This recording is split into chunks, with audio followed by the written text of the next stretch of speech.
um novo assunto, 13 domingos, que tem por título A Igreja de Cristo, o Império do Mal. Espero que todos já tenham tido pelo menos a curiosidade de folhear a revista, de ver quais são os assuntos que vão ser tratados. E, como a gente sempre diz, a palavra de Deus ela é atual. Os assuntos que nós tratamos são atuais, por mais que sejam histórias da Bíblia, por mais que seja uma revista, um assunto mais histórico, a escola dominical serve justamente para trazer isso, trazer isso uma aplicação pessoal para a nossa vida. Ou seja, tá bom, estamos estudando sobre o reino de Israel, sobre a separação do reino, que aconteceu há 3.000 anos atrás. O que isso significa para a minha vida? Por que eu preciso aprender isso? Você precisa aprender porque isso vai ensinar alguma coisa para você praticar a sua vida cristã, para você crescer como um cristão. E os assuntos que nós vamos tratar esse trimestre são assuntos que, pode ter certeza, mais do que nunca, chega ao seu encontro. De algum momento chegou semana passada, vai chegar na próxima semana. Quem tem filho, então, em idade escolar, chega todos os dias. Os assuntos são deturpação da doutrina bíblica do pecado. Se você for no YouTube e você procurar um culto aí, uma pregação qualquer, eu não posso afirmar com clareza, com certeza a porcentagem, mas eu diria que pelo menos 50% do que você vai consumir na internet, a doutrina que você vai consumir na internet, ela está deturpando o pecado. Hoje, muitas igrejas, especialmente as mais novas, as mais modernas, as que não estão debaixo de um ministério grande, não que, então quer dizer que o nome da denominação importa, o ministério importa. Não importa. Não é isso que faz a diferença, mas quando você está debaixo, de certa forma, de uma organização maior, teoricamente, e aí teoricamente porque nós vemos esses erros doutrinários em igrejas grandes também, mas teoricamente, de uma certa forma, alivia. Mas o fato é que muitas das pregações, o pecado tem sido deixado de lado. Não ensina mais, não ensina mais, não se fala mais que o homem é pecador. Não se fala mais porque você é pecador, porque você está condenado, porque você vai para o inferno e tudo mais, se você aceitar Jesus como seu suficiente Salvador. Ou seja, deturpação da doutrina. O pecado não tem mais vez. Não que ele tenha que ter, mas é preciso ensinar o porquê que nós estamos de salvação. Nós vamos ver na lição 3, perigo do ensino progressista. O progressismo religioso, o progressismo no trabalho, o progressismo nas relações sociais, o progressismo na criação dos filhos. Também o tempo inteiro na internet, nos jornais, no noticiário, na roda de amigos, na escola. Em todo o tempo nós vemos progressismo no dia a dia da igreja.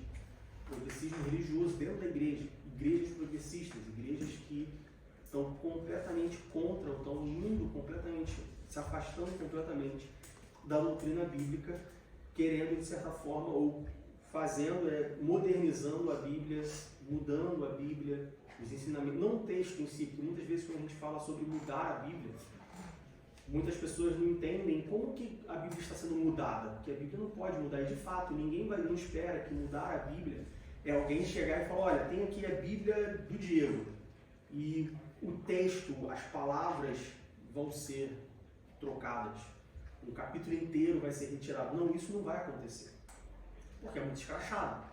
Se você pega, por exemplo, sei lá, o livro de Apocalipse, tem 21 capítulos, aí tem uma Bíblia nova que agora Apocalipse só tem 10 capítulos. É uma coisa escrachada, que vai afastar ao invés de enganar. Então, quando a gente fala de mudar a Bíblia, a gente fala de distorcer as doutrinas da Bíblia, a gente fala de mudar as doutrinas da Bíblia, de mudar a mensagem principal da Bíblia, que é o plano da salvação. A gente vai ver também sobre quando a criatura vale mais que o Criador.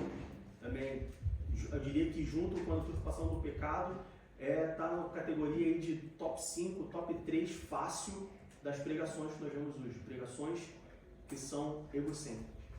Pregações onde no final da pregação você fala assim, qual foi a palavra mais falada na pregação? Eu. Não foi Jesus. Quem que precisa mudar nessa pregação? Depois dessa pregação, quem que precisa mudar? É Deus, não é o homem.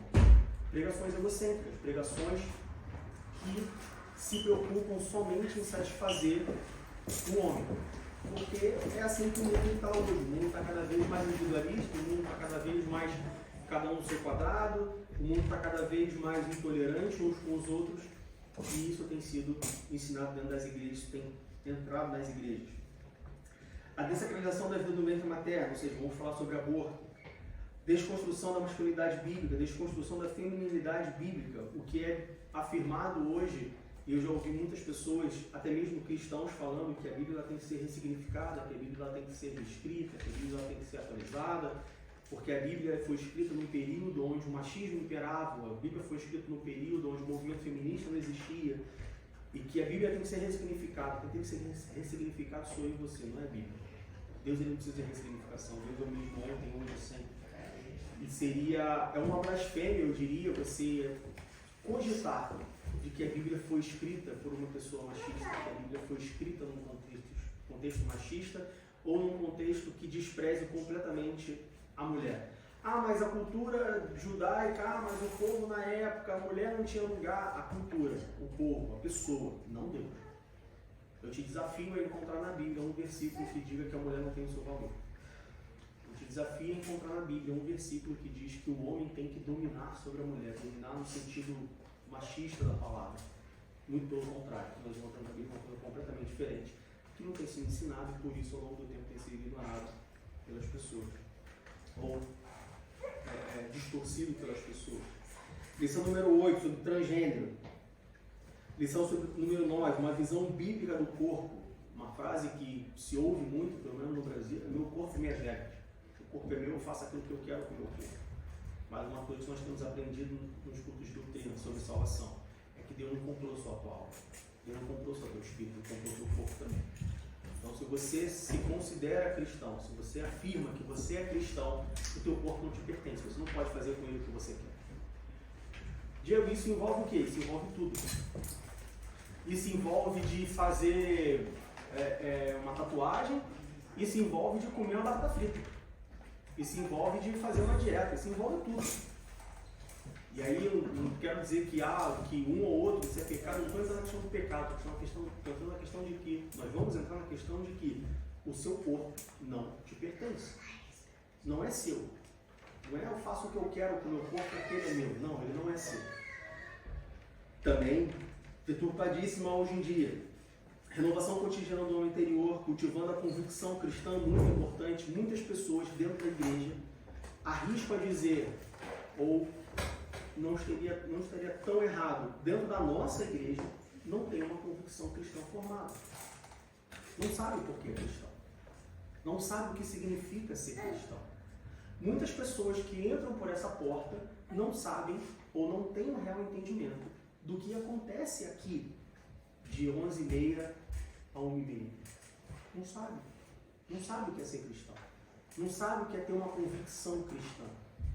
Tenho quase certeza que se pegar, botar contra a parede e falar assim, e aí? O que é cristão para você? O que é ser cristão para você? É acreditar em Jesus. Tá, meu irmão, o diabo também acredita em Jesus. E aí?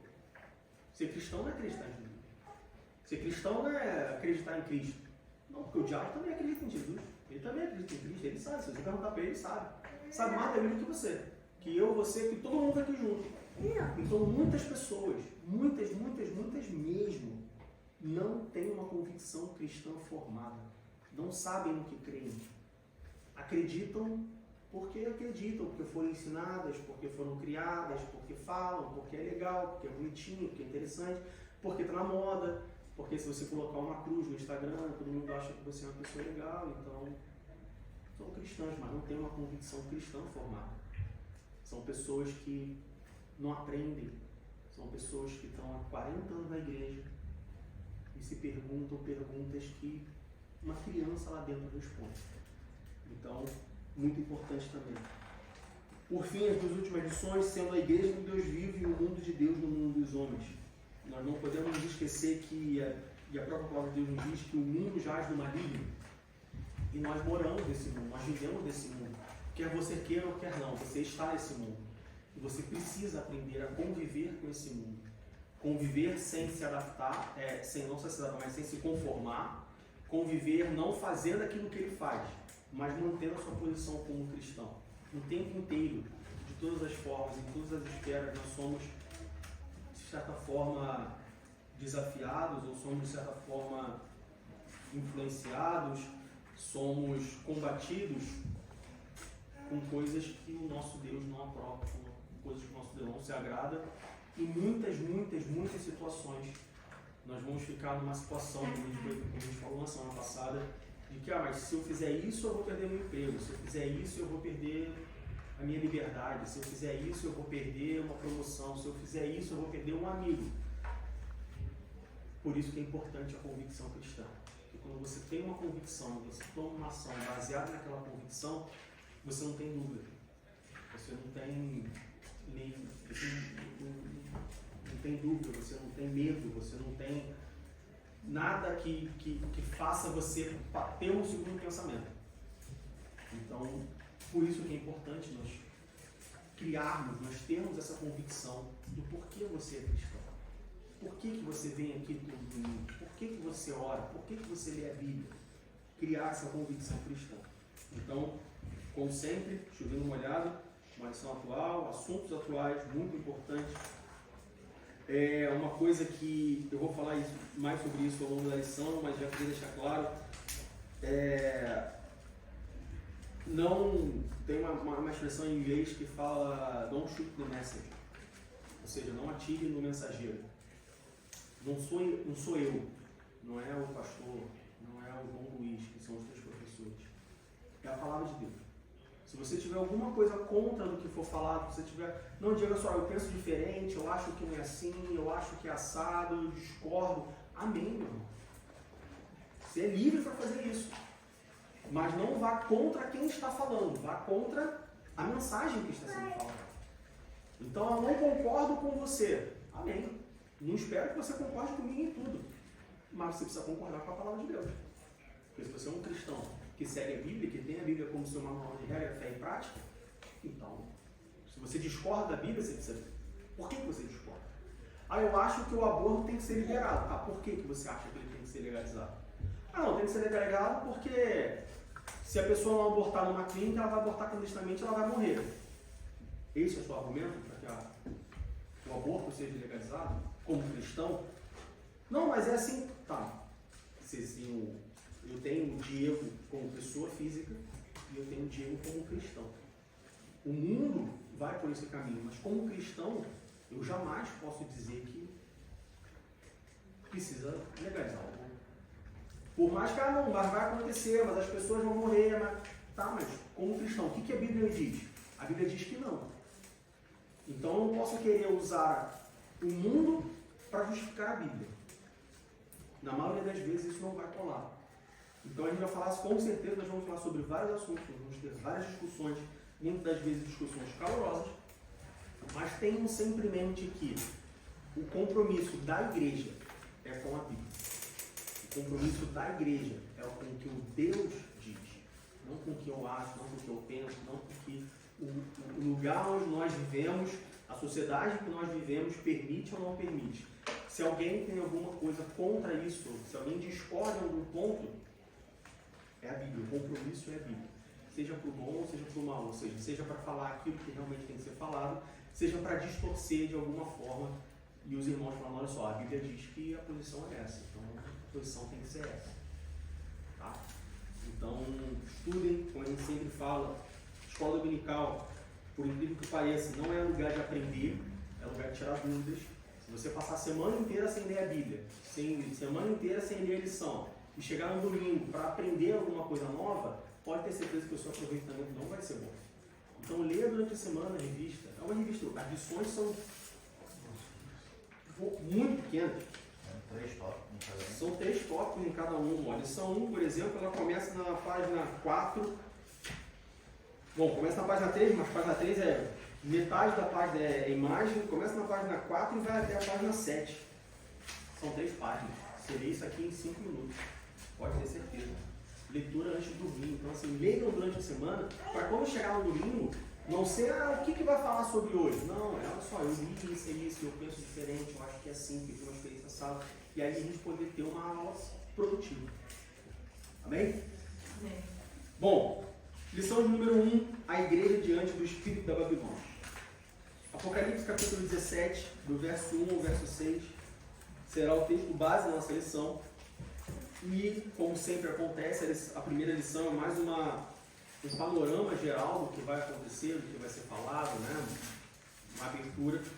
E nós vamos entender o que é essa Babilônia, o que é o espírito da Babilônia. Lá em Apocalipse, esse texto nós vamos ler, nós vemos sobre a prostituta montada numa besta, nós vemos sobre o anticristo, e muitas pessoas, talvez por influência cultural, de outras religiões, ou até mesmo pelo imaginário comum, as pessoas fazem uma alegoria e acham que, né, de coisa meio hollywoodiana, assim, uma besta, um monstro gigante saindo do mar, prostituta, montada em cima dela, com chifres e tal, e olhos. E as pessoas fantasiam muitas coisas, e a gente vai ver que, eu não vou dizer que, bom, talvez até possa ir por esse caminho, mas de certa forma é uma distração que o inimigo usa para não deixar você prestar atenção naquilo que realmente importa. O mundo hoje, os cristãos hoje, eles estão olhando muito mais para aquilo que não faz a mínima diferença na sua vida do que para aquilo que realmente importa. O aborto é uma dessas. A gente vê igrejas fazendo manifestação, barulho na internet, campanha, não sei o quê, contra a ligação do aborto e ligação das drogas e tudo mais. Tá, mas o que você faz no dia a dia para não deixar que as pessoas engravidem e precisem fazer um aborto? O que você faz no dia a dia, o que a igreja faz no dia a dia para não deixar que as pessoas se afundem nas drogas e precisem da legalização das drogas? Entendem? Que a igreja, ela está muitas das vezes lutando a igreja que eu falo é a igreja com minúscula, a igreja, o templo, o grupo de irmãos, ela está lutando contra um problema que ela tinha que ter lutado 2 passos atrás para não deixar chegar a ser um problema. Então o que mais acontece hoje, a gente vai ver isso, é a igreja olhar para o lado errado. A igreja tem que olhar para a direita e ela está olhando para a esquerda, preocupada com outras coisas, achando que aquilo é um problema. E Satanás está rindo, porque ele fala assim, o objetivo foi cumprir, eu consegui distrair. Anticristo é uma delas. A gente vai falar sobre isso hoje, as pessoas olham para o anticristo, as pessoas, porque o anticristo é o Papa, porque o anticristo é não sei quem, porque o anticristo é não sei o que lá, porque a marca da besta é um chip. E as pessoas fantasiam e colocam toda a sua crença de um lado, e anticristo é tudo que é anticristo. Tudo que vai contra Cristo é o anticristo. Claro, não a pessoa, existe a pessoa e tudo mais, que a gente vai estudar, né, escatologia, dependendo da linha escatológica que você seguir, a gente entende que o anticristo é um sistema de governo e tudo mais, mas se você for olhar ao pé da letra, tem muitas coisas que são anticristo, que a gente tá nem aí, que a gente nem dá valor, nem dá mínima. Feminismo, rede social, tudo que vai anticristo, tudo que vai contra Cristo, tudo aquilo que vai na direção contrária a Cristo, tudo aquilo que te desvia de Cristo é anticristo. Pregações, igrejas, pastores, lideranças anticristo. A gente vai falar mais sobre isso ao longo da lição. Então, Apocalipse, capítulo 17, do verso 1 ao verso 6, diz assim: E veio um dos 7 anjos que tinham as 7 taças, e falou comigo, dizendo: Vem, mostrar-te-ei a condenação da grande prostituta que está sentada sobre muitas águas, com a qual se prostituíram os reis da terra, e os que habitam na terra se embebedaram com o vinho da sua prostituição. E levou-me em espírito a um deserto, e vi uma mulher assentada sobre uma besta de cor escarlate, que estava cheia de nomes de blasfêmia, e tinha 7 cabeças e 10 chifres. E a mulher estava vestida de púrpura e de escarlata, adornada com ouro e pedras preciosas e pérolas, e tinha na mão um cálice de ouro cheio das abominações e da imundícia da sua prostituição. E na sua testa estava escrito o nome, Mistério, a grande Babilônia, a mãe das prostituições e abominações da terra.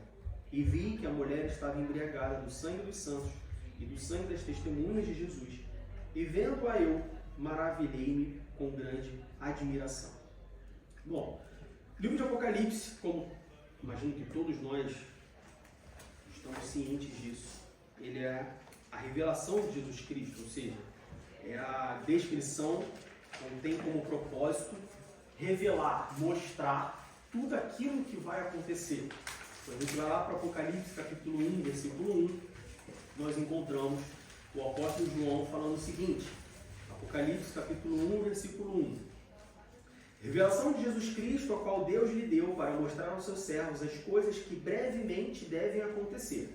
E pelo seu anjo as enviou e as notificou a João, seu servo. Então, Deus ele falou assim, bom, não posso deixar o meu povo no escuro.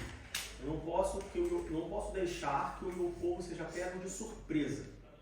Então, eu preciso dizer para eles, mostrar para eles, revelar para eles aquilo que vai acontecer. Já sei, tenho uma ideia. Eu tenho o João ali na ilha de Patmos, exilado, sozinho, sem nada para fazer. Eu vou mandar o meu anjo lá e revelar tudo para ele que vai acontecer e ele vai escrever aquilo. E a partir de então, todos que tiverem acesso a esses escritos, eles não serão pegos de surpresa. Primeiro ponto da lição de hoje. Crente que é pego de surpresa, ele não é crente. Uma pessoa cristã, uma pessoa que se autodenomina cristão, não, eu sou cristão, eu leio a Bíblia, eu oro, eu frequento a igreja, e fica surpreso com coisas que acontecem no mundo, que acontecem ao seu redor. Me perdoa, você não é cristão. Porque se você é cristão e é pego de surpresa, alguém falhou. E esse alguém é Deus. Deus não falha. Quem falha sou eu, quem falha é você.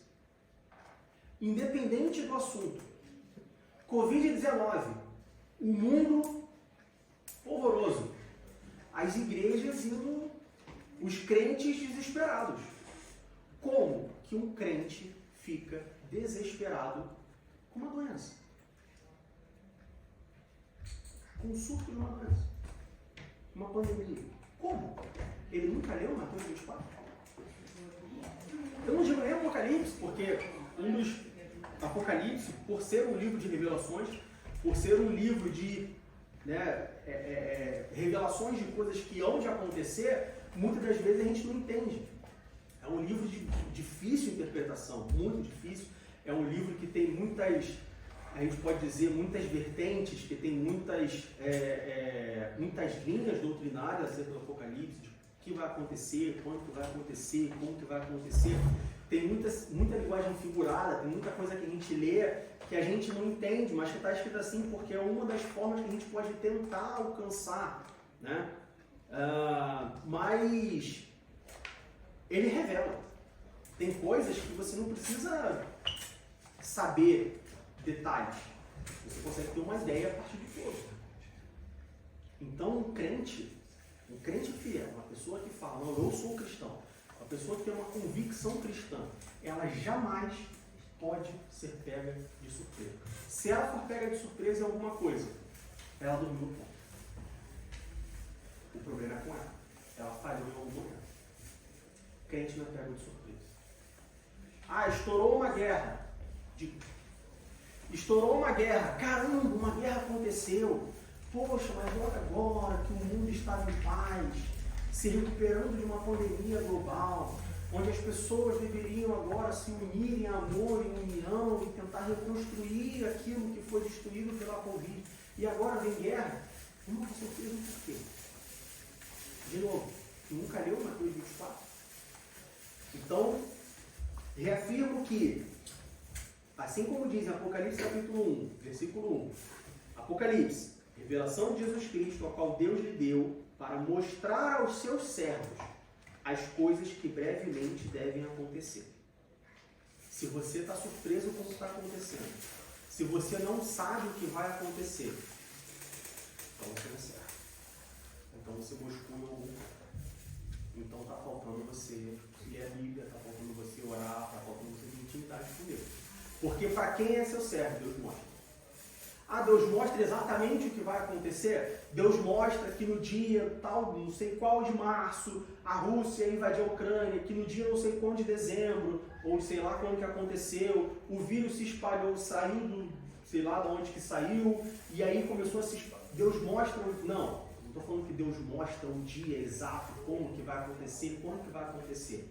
Mas quem segue a Cristo, quem lê a Bíblia, quem ora, quem se dedica, sabe que vai ter guerras e rumores de guerra. Você espera um pior acontecer. Vai ter pandemia, vai ter doença, vai ter aflição, que vai ter disse-me-disse, sabe que é muito engraçado, porque às vezes chega pra mim, né, notícia e tal, e a Fabiana, volta e meia, ela tem essa reação. Ela fala, porque na escola das crianças, porque fulano mandou um WhatsApp que tá ensinando isso. Eu falo, legal. Você não tá surpreso? Minha mãe às vezes fala isso. Normal pra você? Normal. Não normal que é normal. Normal de que isso aconteça. Natural.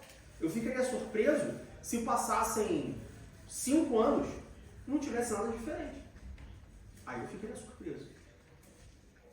Mas de ter uma coisa, de ter uma notícia, de ter... Não, porque agora estão ensinando isso, porque agora está pegando não sei o quê, porque o diabo levantou a fome, porque estão ensinando, porque estão fazendo. Normal. É o esperado. E que bom que isso está acontecendo. Como assim, meu irmão? Como assim que bom? Meu irmão, isso precisa acontecer. De novo, se você está surpreso, então você não lê a Bíblia. Porque a Bíblia diz que isso precisa acontecer. Não só vai, mas precisa. Porque Jesus só volta depois que tudo se cumprir. Então, se nós não esperarmos isso, se nós não quisermos que isso aconteça, então você não quer que Jesus volte. A palavra de Deus diz que Jesus só vai voltar depois que toda língua, que todo homem conhecer a verdade. Isso deveria ser motivo para todos nós, amanhã, pedir demissão do trabalho e falar, a partir de amanhã, eu só pego a palavra de Deus para qual país que ninguém ouviu? O país, sei lá. Hemisfério. Butão. Bom, então amanhã não, porque amanhã é o dia que eu vou pedir demissão. Terça-feira eu estou indo para Butão. Já pregaram. Pregar o evangelho. Não, agora é, sei lá, Mongólia. Bom, então quinta-feira eu estou indo para Mongólia. Pregar o evangelho. Porque eu quero que Jesus volte. Não, você está sendo demagogo. É demagogia, porque você não vai pedir demissão, mas não vou, de fato não vou. Mas isso não deve ser motivo de orgulho. Não vou porque eu sou fraco. Não vou porque mesmo sabendo o que precisa acontecer, todos nós temos resistência para ser instrumentos. Mas essa é a verdade. Precisa acontecer. Vai acontecer. Então, de novo, um crente, ele nunca deve ser pego de surpresa. Se ele é pego de surpresa, alguém falhou. E Deus nunca falha. Ele sempre avisou.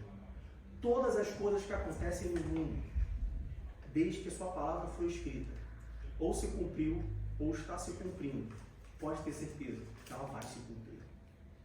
Digo. Eu acho que a nossa maior dificuldade não é em si, eu sou bem mais velha que vocês, eu lembro que eu era pequena, em 1977 foi aí que eu comecei a perceber o mundo. Teve aquele papo, né, 77, o mundo vai acabar, 2000, o mundo vai acabar, e sempre se levantaram profetas, tem o Jim Jones, que era muito conhecido, talvez vocês não conheçam. Isso sempre aconteceu, isso não nos assusta. Eu acho que o problema é a gente estar fixado na palavra e saber como Jesus vai voltar, porque a palavra diz que todo olho verá, toda boca confessará. A gente fica, às vezes, conectado no ato e esquece a verdade. Porque se a gente realmente fala, às vezes aconteceu situações, uma vez eu falei aqui, né? Acabou a luz na Alemanha, eu falei, cara, Jesus chegou e eu fiquei pronto, que apavorada.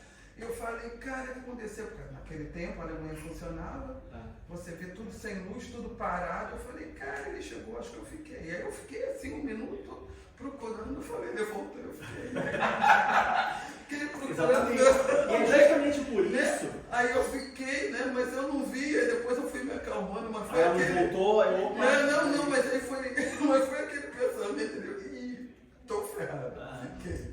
Pois é, e é exatamente por isso que o nosso objetivo, não só na lição de hoje, mas principalmente na lição de hoje, mas também ao longo da revista, o nosso objetivo não vai ser identificar quem é a Babilônia, identificar quem é a besta, identificar quem é a prostituta, dar nomes. Não, o objetivo não é esse. Porque quando a gente se prende a esse objetivo, é exatamente o termo que a Kátia falou. Você está olhando para um lado e a coisa está acontecendo livremente do outro. Enquanto você está preocupado em identificar quem é o anticristo, quem é a besta, quando que vai acontecer, como que vai acontecer, se todo mundo vai ouvir a trombeta, se qual que vai ouvir a trombeta do salvo, se Jesus vai descer, se eu que vou subir, aonde que vai ser. Enquanto isso, Satanás está brincando, literalmente, brincando com os crentes, brincando com o mundo. Tudo está acontecendo, você está olhando para o outro lado. Distração. Uma tática milenar de guerra. Distração. Usada muitas e muitas e muitas e muitas vezes. Não só em guerra, mas no mundo. Exato, tudo, em todas as áreas da vida. No mundo corporativo, você tem distração. Você planta uma notícia ali, todo mundo olha para lá, você faz aquilo, quando o pessoal volta a atenção, e aconteceu. Distração. Então, o nosso objetivo não vai ser identificar elementos. Nosso objetivo não vai ser, eu quero saber os pormenores de quem é, quem não é, quando que vai ser, não sei o que. Não. Nosso objetivo é, ao invés de olhar para um lado e ficar distraído, vamos até o que realmente importa. Como eu disse, a igreja ou os crentes estão muito preocupados em quem é o anticristo. Qual é a marca da besta? E enquanto isso, Satanás está brincando dentro da igreja. Enquanto isso, Satanás está trazendo dentro da igreja a distorção da doutrina do pecado, está trazendo dentro da igreja meu corpo e minhas regras, está levando para dentro da igreja, venha como está e fique como quiser, está trazendo dentro da igreja que olha só, Deus te ama, não importa o que você faça, Ele vai continuar te amando, você pode continuar fazendo tudo que você está fazendo, porque Ele te ama, o seu filho morreu já, não precisa mais fazer nada. E a igreja está preocupada em quem é o anticristo. Se o anticristo é o Papa, está preocupado se a marca da besta é um chip, se a marca da besta é um cartão de crédito, se a marca da besta é um telefone. Está igreja olhando para o outro lado. É literalmente como criança. Quando eu era criança, a gente passava, quando eu saía da casa da minha avó para ir para casa, eu lembro que o ônibus que a gente andava, do lado direito tinha um parque de diversões. E criança gostava de parque de diversões. E toda vez que a gente passava por ali, a minha mãe olhava para o outro lado, minha mãe e meu pai. E filho, olha aí, não sei o que, eu olhava para o lado esquerdo enquanto passava pelo parque de diversões do lado direito. Pai, eu não queria ir para o parque, meu pai não tinha dinheiro para bancar o parque toda hora. A gente está assim. Satanás está falando, e olha ali o anticristo. Aí você olha, é mentira, olha para cá, isso já aconteceu. E olha ali, marca da besta. É isso, distração, tá bom? Bom, Apocalipse capítulo 17, verso 1, nós vemos, nos é apresentado uma figura, né, uma pessoa, chamada de a grande prostituta. Apocalipse capítulo 17, versículos 1 e 2, diz assim: E veio um dos 7 anjos que tinham as 7 taças e falou comigo, dizendo: Vem, mostrar-te-ei a condenação da grande prostituta que está assentada sobre muitas águas, com a qual se prostituíram os rios da terra, e os que habitam a terra se embebedaram com o vinho da sua prostituição. Quando a gente olha para esse termo, a grande prostituta, primeiro a gente precisa, vamos dizer assim, separar, ou para a gente não vai identificar, mas entender o que é essa grande prostituta, o que seria essa grande prostituta. Quando a gente olha para o termo prostituta no grego, nós temos 3 palavras que dizem mais ou menos a mesma coisa. Tá? Nós temos porne, porneo e porneia. Tudo isso tem como sentido prostituição. O que significa prostituição na Bíblia? E aí, como sempre menciono, nós temos um seminário bíblico e nesse módulo nós estamos estudando sobre hermenêutica. Quando você estuda sobre hermenêutica bíblica, e aí é importante a gente lembrar que hermenêutica e exegese não é uma linha que deve ser seguida, mas é um recurso de ferramentas para te ajudar a interpretar a Bíblia. Né? Muitas pessoas têm ranço, têm medo da palavra. Não, porque isso vai... Né? Não, porque eu tenho que seguir. Não, olha só, é um conjunto de regras. É um conjunto de ferramentas. É como você entrar numa oficina e você ter as paredes todas tomadas de ferramentas. Não significa que você tem que usar todas as ferramentas para martelar um prego na parede. Mas existe uma ferramenta que vai ajudar você a martelar o prego mais rápido. Existe uma ferramenta que, se você usar, ele vai te atrapalhar a martelar o prego. Entende? Então, a teologia como um todo, o estudo dessas regras, essas diretrizes, essas linhas, são ferramentas para te ajudar a entender a Bíblia. E quando nós olhamos para a hermenêutica bíblica, nós vemos o que significa prostituição. Quando a Bíblia fala sobre prostituta, sobre prostituição, claro, de maneira geral, existiam pessoas que de fato as mulheres eram prostitutas. Existia prostituição assim como existe no tempo os tempos de hoje, né? É a mesma coisa. Mas de maneira geral, vamos dizer assim, no sentido espiritual, quando a Bíblia fala sobre prostituição, a Bíblia está falando sobre idolatria. Então sempre que você olhar na Bíblia, ou não, de novo, sempre no sentido espiritual, que a Bíblia estiver falando sobre prostituição na Bíblia, né? No contexto sobre prostituição, a Bíblia está falando sobre idolatria. Abra sua Bíblia em Naum, capítulo 3, versículo 4. Naum, capítulo 3, versículo 4.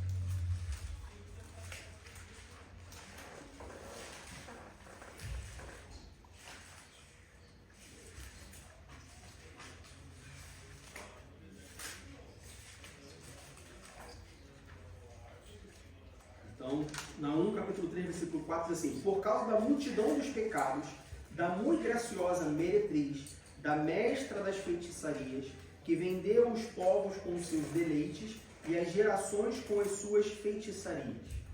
Então aqui Naum está falando meretriz, né? A multidão dos pecados, da muito graciosa meretriz, da mestra das feitiçarias, que vendeu os povos com seus deleites e tudo mais.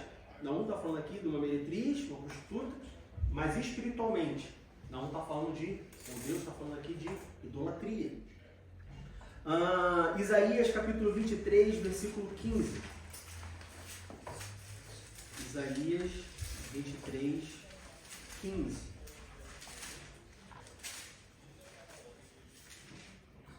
E sucederá naquele dia que Tiro será posta em esquecimento por 70 anos.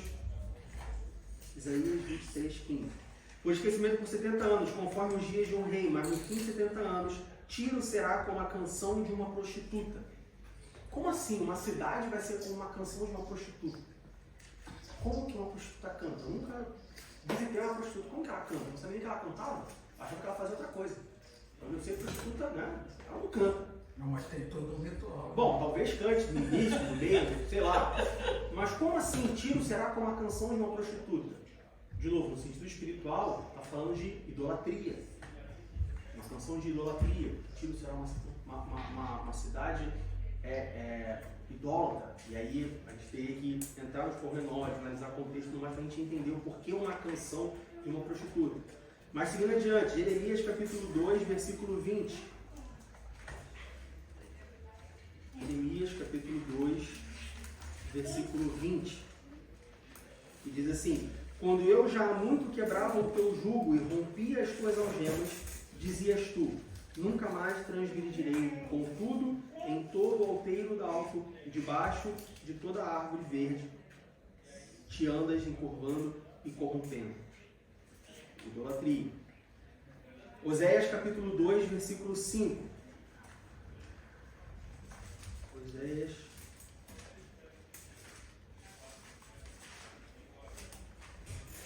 capítulo 2, versículo 5.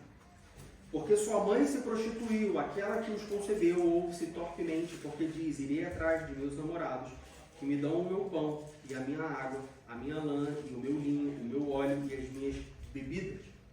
De novo, se prostituiu, está falando de prostituição. Espiritualmente, está falando de idolatria. E aí quando a gente volta lá para Apocalipse capítulo 17, Apocalipse capítulo 17, do versículos 1 e 2, diz: mostrar-te-ei a condenação da grande prostituta que está assentada sobre muitas águas, com a qual se prostituíram os reis da terra, e os que habitam na terra se embebedaram com o vinho da sua prostituição. E aí no versículo 15 do capítulo 17, nós temos aqui também algo que nos remete aos versículos 1 e 2. Versículo 15 do capítulo 17 diz: e disse-me: as águas que viste onde se assenta a prostituta são povos e multidões e nações e línguas. Então a prostituta saindo, a grande prostituta se levantando no meio do mar. E aí você já imagina o Aquaman, né? Você imagina a pessoa saindo da água, uma mulher, né?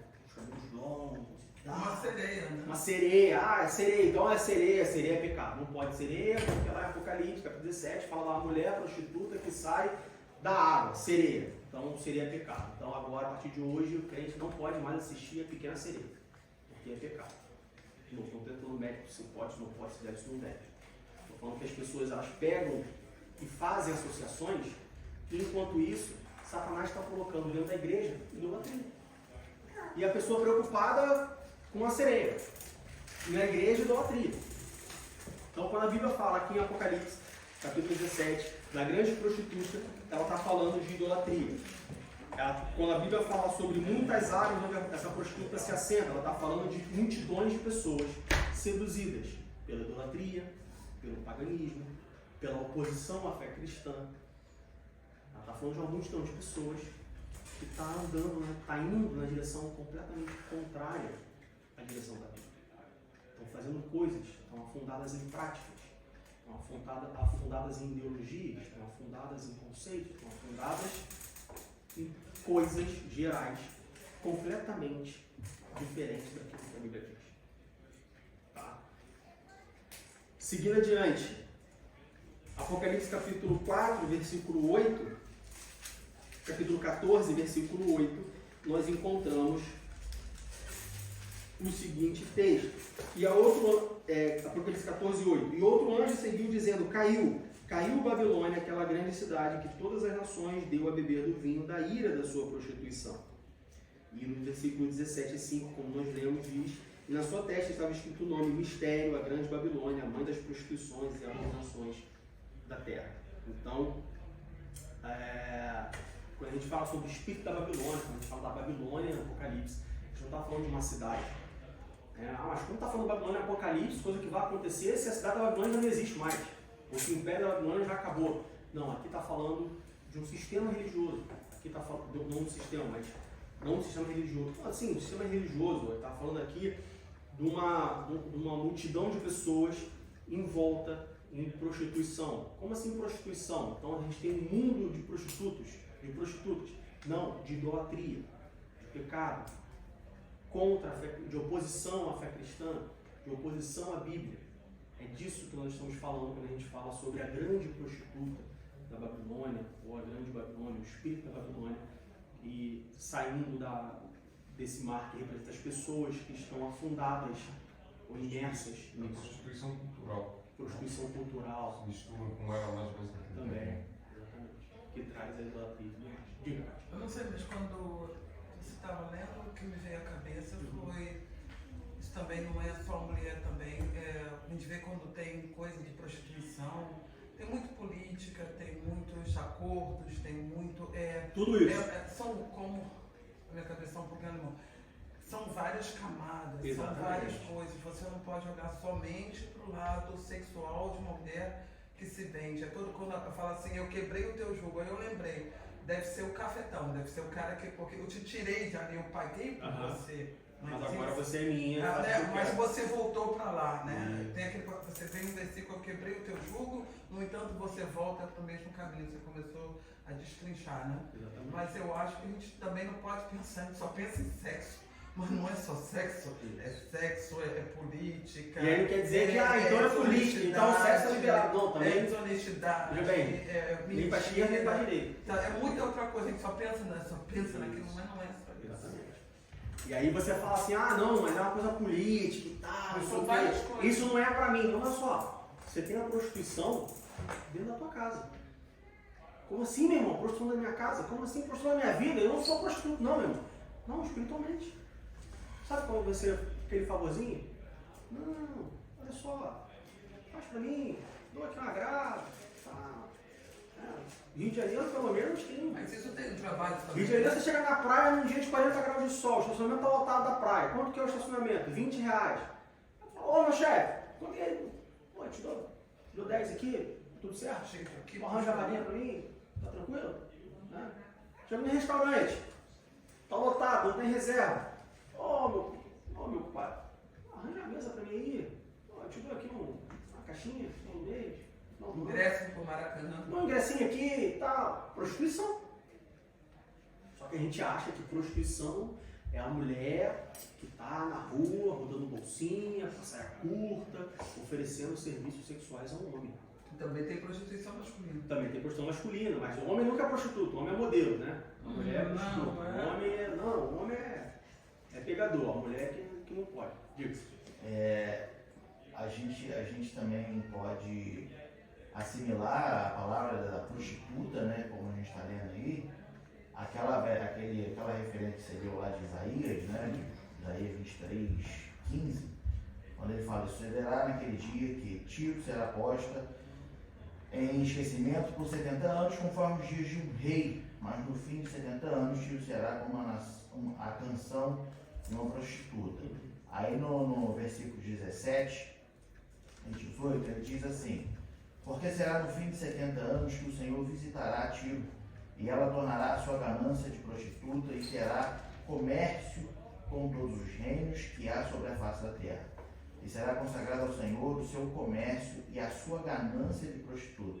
Não se entesourará, nem se fechará, mas o seu comércio será para os que habitam perante o Senhor. O que a gente entende aqui também da prostituição no ato de se vender? E hoje o que a gente vê muito dentro das igrejas são pessoas que se vendem, entende? Vende o evangelho em troca de quê? De fiéis. Vende o evangelho em troca de quê? Em troca de dinheiro. Troca de favores. Entendeu? Troca de Ontem favores. mesmo eu estava conversando com o Luiz ontem, a gente estava falando sobre várias coisas aí, caindo em política e tal. Eu falei para ele que eu vivi isso na igreja que a gente frequentava no Brasil. Época política, e você chama lá alguém que nunca foi na igreja, não, ó, vereador, volta aqui e tal, não sei o quê, e aí depois que o cara é eleito, não, ó, vai lá que ele consegue uma vaga pra tu não sei onde, vai lá que ele consegue um emprego pra você não sei o quê, vai lá que ele consegue não sei o que lá. Prostituição. É isso aí. Mas ele tá ajudando o crente, mas olha só, um vereador ele não tem que ajudar o crente, ele tem que ajudar o crente, o macumbeiro, o católico, tem que ajudar tudo. Porque se fosse um vereador conseguindo emprego com um macumbeiro, você ia falar, o inimigo está furioso na nossa cidade. Nós temos que levantar um clamor para tirar esse vereador aí. Mas o que o crente pode então? Então pode quando ajuda o crente. Não pode quando ajuda o macumbeiro, quando ajuda o católico. Não pode. Ele é vereador, ele não tem que. Ele tem que ser justo, como Jesus. Ele tem que ser justo. Entende? Mas quando ele vai na igreja, pedir voto, e aí porque votou, depois vai lá e consegue desembargar uma obra, consegue, né? Cordão de isolamento da polícia para o evento da igreja e tal. Assim, coisa boba, nada, desvio de dinheiro. Não, estou falando de desvio de dinheiro, não, estou falando de favorzinho. Não, me ajuda aí e tal. É prostituição. É se vender. Então, seguindo adiante, aí no capítulo 17, no versículo 3, diz assim: levou-me em espírito a um deserto e vi uma mulher assentada sobre uma besta de cor escarlate, ou seja, uma mulher sentada em cima de uma besta, de um animal feroz, de cor escarlate, vermelho, que estava cheia de nomes de blasfêmia e tinha 7 cabeças e 10 chifres. E aí, de novo, aí que começa os crentes. o imaginário popular já viu uma mulher numa besta vermelha. Então, olha só. Game of Thrones, que tem o dragão vermelho e a mulher lá tá no dragão vermelho, isso não pode, exatamente. Isso aí é, de novo, não estamos entrando no mérito, se pode, se não pode, se deve ou não deve. O que eu estou falando é, você está olhando para um lado e tudo de ruim está acontecendo do outro. Distração. Não seja distraído por Satanás, é isso que ele quer. Prática de guerra milenar, distração. O que significa isso? Bom, a mulher estava vestida de púrpura, essa grande prostituta que a gente já viu, que simboliza idolatria, né? Aí no versículo 4 diz que ela se veste, no versículo 4 diz: a mulher estava vestida de púrpura e de escarlata, adornada com ouro e pedras preciosas e pérolas, e tinha na mão um cálice de ouro. O que significa ser adornada, vestida de púrpura e escarlate? Aqui significa um reinado de luxo. Aqui significa um reinado de riqueza. Uma coisa bonita, uma coisa que você olha e fala: caramba, esse pastor aí tem poder, qual o sapato dele? Qual o carro que ele usa? Qual a casa que ele mora? Esse pastor aí é abençoado por Deus. Pelos irmãos. Né? A gente falou isso na semana passada, não foi? Que foi a sua pergunta, por que a gente condena a pobreza de João Batista e tem como parâmetro a riqueza de Salomão. E todo mundo olhando para a mulher sentada no dragão vermelho. E aqui atrás de mim está o pastor ricão, a igreja ricona, o irmão que se veste bem e todo mundo achando que a pessoa é abençoada. E ela também se adorna com ouro, pedras preciosas e pérola, como a gente leu no versículo 17, que significa o quê? O materialismo e o poder econômico.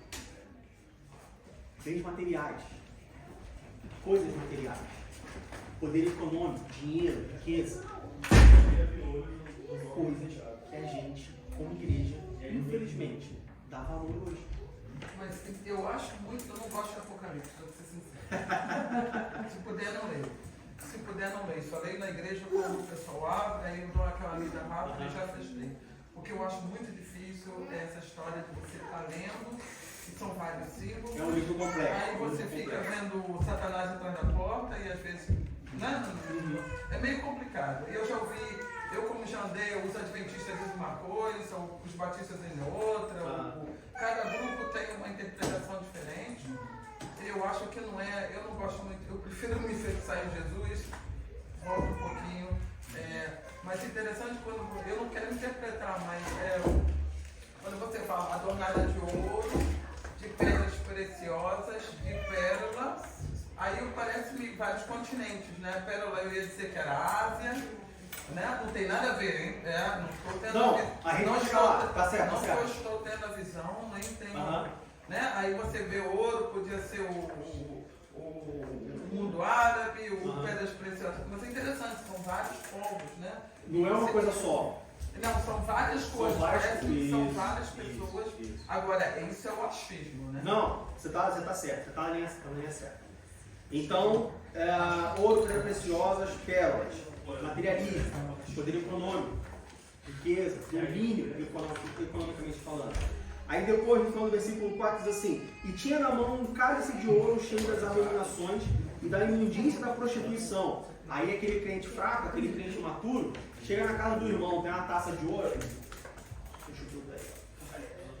crente não pode beber em taça de ouro não, irmão. O crente tem que beber em copo de plástico. Não tem nada a ver. A gente está falando aqui sobre, quando a Bíblia fala aqui sobre o cálice, ele está falando de abominações, de imundícias da sua prostituição, da sua idolatria. Tá? Aí a gente segue adiante, a gente está falando de corrupção moral, a gente está falando de corrupção espiritual, tudo, veja bem, tudo isso, coisas que acontecem hoje, coisas que aconteceram ontem, coisas que vão acontecer amanhã. Tá? E aí a gente segue adiante, aí no capítulo, aqui no versículo 3, a gente vê que essa mulher, né, ela está sentada sobre uma besta. E aí se a gente for lá para Apocalipse 13, versículo 1... Besta é burro? Hã? Besta é burro? Besta é burro? O que é besta? O que é a besta? A gente vai ver o que é a besta. Não, não o que é. Não o que é, mas o que representa. Capítulo 13, versículo 1 diz assim: e eu pus-me sobre a areia do mar e vi subir do mar uma besta que tinha 7 cabeças, 10 chifres, sobre os chifres 10 diademas, sobre as cabeças um nome de blasfêmia. Então quando a gente fala sobre besta, e aí o que é o besta? É um burro, um cavalo, é um jumento, é um boi? Ou sua besta. Ou sua besta, né? Nesse sentido até dá pra dizer que seria um burro. Sim, a gente tem essa expressão. Mas quando a gente está falando da besta aqui, e de novo, o objetivo não é a gente identificar quem é. O objetivo é saber o que representa. A besta aqui está falando, representa, o que nós temos é o anticristo. Vamos lá para 2 Tessalonicenses. 2 Tessalonicenses, capítulo 2. 2 Tessalonicenses, capítulo 2. Nós vamos ler os versículos 4, 9 e 10. Os versículos 4, 9 e 10 dizem assim: o qual se opõe e se levanta contra tudo o que se chama Deus ou se adora, de sorte que se sentará como Deus no templo de Deus, querendo parecer Deus. Versículos 9 e 10. A esse cuja vinda é segundo a eficácia de Satanás, com todo o poder e sinais e prodígios de mentira, e com todo engano da injustiça para os que perecem, porque não receberam o amor da verdade para se salvarem. Então, quando a gente está falando de besta, e a gente está falando do anticristo, as pessoas ficam preocupadas de quem é o anticristo. Ah, o anticristo é o Papa. O anticristo é o presidente dos Estados Unidos. O anticristo é o Putin. O anticristo é o Kim, não sei lá das Antes era o Stalin, né? da Coreia do Norte. Antes era o Stalin. As pessoas estão preocupadas em saber quem é o anticristo. Mas anticristo é tudo que vai contra Cristo.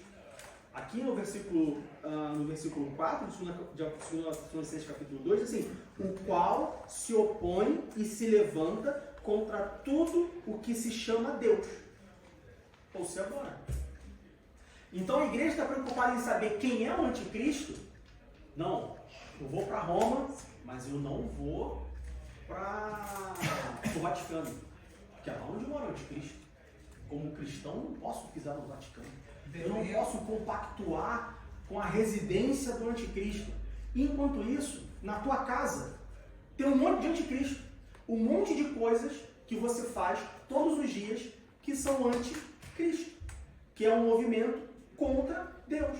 Enquanto isso, na igreja que você congrega, ela está mais longe de Deus do que o próprio Satanás, muitas das vezes. Às vezes o diabo está mais perto de Deus do que a tua igreja. O diabo está mais perto de Deus do que a tua família. E você é preocupado em saber quem é o anticristo. E você é preocupado de que você não pode botar os seus pés no Vaticano. Porque se você pisar no Vaticano, acabou a sua vida. Condenação eterna. Mas o trono de Satanás vai ficar aqui em Berlim? Hã? O trono de Satanás Ih, mas Satanás tem trono. Aqui na Museu Innsbruck. Satanás tem trono. Porque ele tem trono em Berlim, ele tem trono em todo lugar do mundo. Não, rapaz, esse isso que eu fala gosto de no chamar o trono. Apocalipse está aqui em Berlim. Esse que fala. Que fala? Que Por quê? fala. Não, é esse do Apocalipse. Eu sei onde moras, tu estás no templo. É uma das cartas que ele fala. Eu sei onde moras, tu moras onde é o trono de Satanás. Ele está aqui no Museu Innsbruck. Pô, não duvido não, porque quando você pega eles um dia de sol, 35 graus, que tu pega o S-Bahn, que tu entra no S-Bahn assim, que vem aquele cheiro agradável, Não tá no trem. certamente Satanás está naquele trem ali, ó.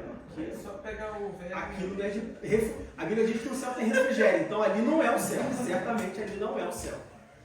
Então veja só, e as pessoas, igreja, crente de 40, 50 anos de igreja, preocupado de identificar quem é, aonde vai, porque a marca da besta, o chip, agora não uso mais cartão de crédito com chip, então você não tem mais cartão de crédito, não existe mais cartão de crédito manual, é tudo com chip. Então não tem mais cartão de crédito, então você vai ter que carregar com uma sacola de dinheiro, então no lugar certo, Berlim, só aceita dinheiro no lugar. As pessoas preocupadas, enquanto isso, de novo, distração. Não se distraia, meu irmão. Satanás não brinca. O inimigo não brinca. Não brinca em serviço. Ele está te distraindo. Ele está fazendo você olhar para um lado, enquanto ele faz a festa do outro. E aí, por fim, nós temos essa união. E aí, quando a gente fala anticristo, ou seja, tudo que faz oposição a Deus, tudo que faz oposição a Jesus, como nós vemos no 2 Tessalonicenses, capítulo 2, quando a gente fala das 7 cabeças, dos 10 chifres, simboliza os poderes do mundo, simboliza a força política, a gente vê isso no capítulo 17 de Apocalipse, lá no versículo 10 e versículo 12, por exemplo, diz assim: e com todo engano da injustiça para os que perecem, porque não receberam o amor da verdade para se salvarem, para que sejam julgados todos os que não crerem na verdade, antes tiveram prazer na iniquidade. Então, é uma força política, e a união dessa mulher com a besta, um em cima do outro, a gente está falando, né, de uma força unida, de uma união entre sistemas religiosos, entre o sistema religioso, econômico e político. E tudo isso, a mulher prostituta, em cima da besta, representando a união entre sistemas religiosos, entre o sistema religioso, político, econômico, tudo isso representa o espírito da Babilônia. Então, o que é o espírito da Babilônia? O espírito da Babilônia é a união do sistema religioso, político, econômico contra Deus, contra a Bíblia, contra a verdade. Idolatria, corrupção, prostituição, malícia, imundícia, soberba, tudo isso que a gente falou até agora, que representa o ouro, tudo mais, a cor, a escarlate, tudo isso, espírito da Babilônia. E aí, a gente pode resumir, vamos dizer assim, numa frase, a gente pode dizer que o espírito da Babilônia, tudo isso que a gente falou até agora, nesses 40 minutos, representa uma cultura que é completamente contra Deus. E aí eu pergunto para você, você conhece um povo, país, um lugar, onde a sua cultura é completamente contra Deus? Você conhece algum lugar assim, alguma pessoa assim? Ou isso é uma coisa muito longe da sua realidade? Fala para mim. Sim ou não? Formula de outra maneira a pergunta. Quando a gente fala do espírito da Babilônia, a gente está falando de uma cultura, em todos os aspectos, religioso, político e econômico, que é completamente contra Deus. Você conhece algum país, algum povo, alguma pessoa, alguma família que tem uma cultura completamente contra Deus? Difícil hoje em dia, a gente vive no globalismo, onde a gente tem tudo. É um ponto difícil, né? Ou muito fácil? É onde você vive. O mundo que nós vivemos, ele é completamente contra Deus. Qualquer lugar que você vai. Antigamente, se você saísse, né, do Ocidente, fosse para o Oriente, era completamente diferente. Aí começou o mundo árabe. Aí você saía do Ocidente, ia para o mundo árabe, completamente diferente. Hoje, é tudo igual. Claro, existem diferenças aqui e ali, culturais e tudo mais. Mas, de maneira geral, é tudo igual. Em todos os aspectos. Corrupção. Só o Brasil é corrupto. Na Alemanha não existe corrupção. Aí tu vem para a Alemanha, aeroporto de Berlim. Corrupção pura. Aí tu vai para o Japão, tem um político se suicidando porque foi pego no escândalo de corrupção. Aí você vai para o mundo árabe. Não, na Arábia não existe isso. Aí você encontra corrupção. Diga. São dois diferentes, irmão. Tu abre o YouTube. Não precisa nem ver o vídeo que você quer procurar no YouTube. Eu só vejo propaganda que abre no YouTube estando na Alemanha. Mulheres se beijando, homens se beijando. Um monte de coisa. Não é novo, mas não é só novo. abrir o telefone que tu já viu. Não é novo, mas o que a gente está falando é assim, é que antes você olhava isso, você sabia que existia, mas estava longe. Você sabia que existia, mas aquilo te chocava. Você sabia que existia, mas só existe se eu for lá. Né? Quando eu era criança, olha só, não vai em tal lugar, porque aquele lugar tem ponto de venda de droga. Hoje, você consegue comprar droga no Telegram. Você manda mensagem e ele entrega na tua casa. Hoje não tem mais aquele bairro perigoso. Hoje não tem mais aquele Tem lugar... também, tem não, também. Mas tudo é perigoso. Tu pode ser, né? Você acha no bairro perigoso, você acha no bairro Você acha em qualquer lugar. É tudo. Não tem um lugar. Não tem como você definir um limite. Não tem como você falar assim, não, vou ficar aqui porque aqui eu estou seguro. Não. É tudo. Então a gente vê que tudo isso que a gente fica procurando, que a gente fica tentando entender, a besta, o anticristo, e a prostituta, não sei o que, papá, isso não é um país específico. Isso não é um continente específico. Isso não é um povo específico. Isso é o nosso dia a dia. Isso é o hoje. Isso é o amanhã. Isso é depois de amanhã. Isso foi o ontem. Isso é o nosso presente. Por isso que nós precisamos, devemos, com todas as nossas forças, estarmos vigilantes. Mais do que nunca, nós precisamos estar vigilantes. Porque não tem como, não existe a possibilidade de você se isolar e viver isolado uma vida cristã que todo mundo gostaria de viver. Não existe essa opção. Ah, eu vou tirar o meu filho da escola porque ele foi ensinado ideologia de gênero na escola. Já sei, eu vou tirar o meu filho da escola e vou colocar ele numa escola cristã. Não vai resolver. Às vezes são piores. Às vezes são piores, às vezes são melhores. Mas aí o teu filho vai sair da escola cristã e ele vai pro McDonald's com um colega da escola. E você não sabe quem é o colega da escola. Ah, então eu já sei, eu vou sair de Berlim. E eu vou montar uma comuna. Vou pro país, vou pra Islândia. Porque na Islândia não tem isso. Vai ter outra coisa. Ah, eu vou montar uma comuna. Vai ter outra coisa. Vai ter. Porque é o mundo que nós vivemos. E, de novo, crente não deve ser pego de surpresa. Crente que é pego de surpresa não é crente. Vai piorar. Não vai melhorar. Porque se melhorar, Deus é mentiroso. E Deus não mente. Quem mente sou eu e você. Então vai piorar. Uma das coisas que a Fabiana fala muito é: eu queria que Deus voltasse logo. Porque se Deus demorar para voltar, eu fico pensando no mundo que meus filhos vão viver. O mundo que os meus netos vão viver. Vai piorar, Ju.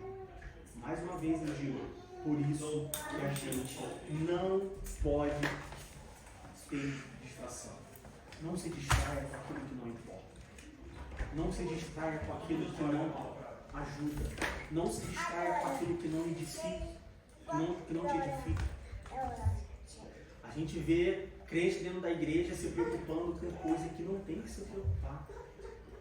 A gente vê crente na igreja se preocupando, não, porque pastor, eu não sei quem como diácono, mas eu estou aqui há mais tempo e ele não é para mim, não, porque fulano cantou 2 hinos, eu só cantei um hino. Por que ele cantou 2, eu só cantei 1? Por que ele tocou ontem e vai tocar amanhã de novo? Meu irmão, não se preocupa com o que. Não se preocupa, meu irmão. Não se preocupa. Se preocupa porque tem que se preocupar com essa distração, enquanto isso o inimigo está rindo e está falando, haha, caiu. Caiu na armadilha. Ele está se distraindo com quem é o anticristo e ele não está nem vendo o que eu estou fazendo dentro da casa dele. Implodindo. Diga. Me lembrou agora você falando aquela passagem muito interessante que uma mulher chega para Jesus, mais ou menos, eu imagino assim, chama Jesus no canto e fala: olha, Jesus, bota o meu filho uma direita para a esquerda, né? A preocupação dela era essa, e Jesus responde de uma maneira, isso aí não é o ponto da questão, né? Eu acho que a gente mais ou menos passa por isso, a gente está muito preocupado se vai sentar à direita, se sentar à esquerda, e a gente se esquece do mais importante. Com quem você está sentando? Está preocupado se é à direita ou à esquerda? Ou se você encontra um lugar, né? Tá feliz, e às né? vezes tu está preocupado onde tu vai sentar e não tem lugar para você. Tu está tão preocupado onde tu vai sentar na festa, mas quando tu vai ver, tu não recebeu o convite. E aí? Valeu a pena discutir onde você vai sentar se não tem nenhum convite para entrar na festa? Então, quando a gente fala sobre o sistema religioso, esse espírito da Babilônia, sentido religioso, um sistema religioso, Apocalipse capítulo 17, versículo 2, diz assim: com o qual se prostituíram os reis da terra. 2 Timóteo capítulo 3, versículos 2, 3 e 4. 2 Timóteo capítulo 3, versículos 2, 3 e 4.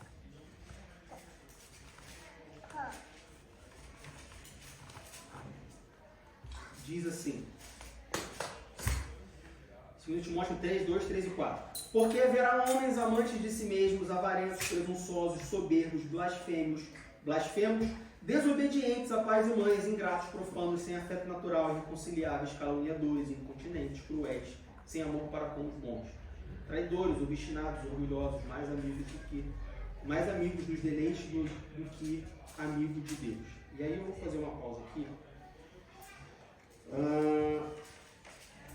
Para eu dar o número exato.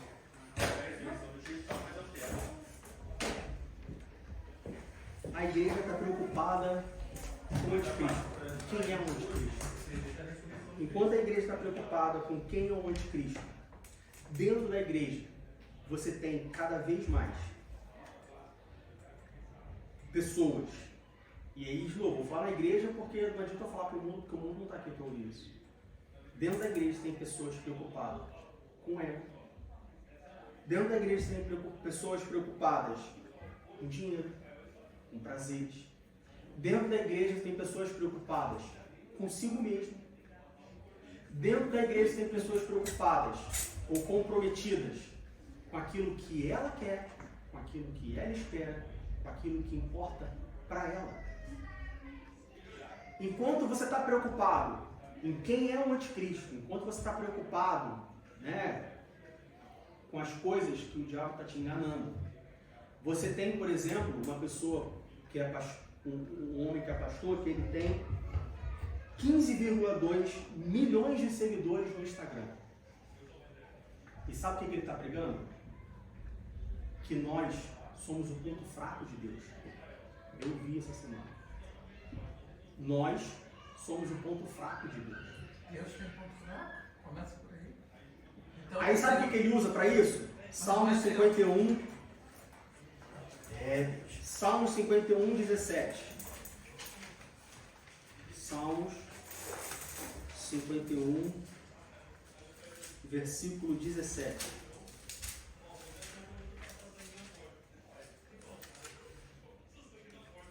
Salmos 51, 17. Os sacrifícios para Deus são um espírito quebrantado. A um coração quebrantado e contrito não desprezarás, ó Deus. Eu vi o vídeo do cara. Ele fala que nós somos o ponto fraco de Deus. E ele fala, porque você vai dizer isso é heresia, meu irmão. Isso não é heresia não, isso é Bíblia. Na Bíblia está escrito que Deus não resiste a um coração contrito e quebrantado. Mas não faz tudo que ele Nós somos o ponto fraco de Deus. Essa pessoa é pastor. Ela tem 15,2 milhões de seguidores no Instagram. Enquanto você está preocupado com quem é o anticristo, você está assistindo essa pessoa.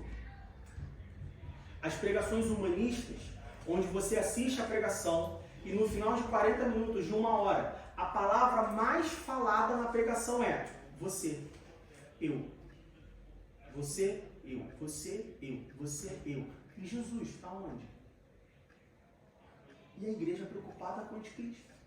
E a igreja preocupada com a dízima. E a igreja preocupada com alguém que está bebendo, se drogando do lado. Não estou falando que isso não é importante, não estou falando que isso não deve ser preocupante.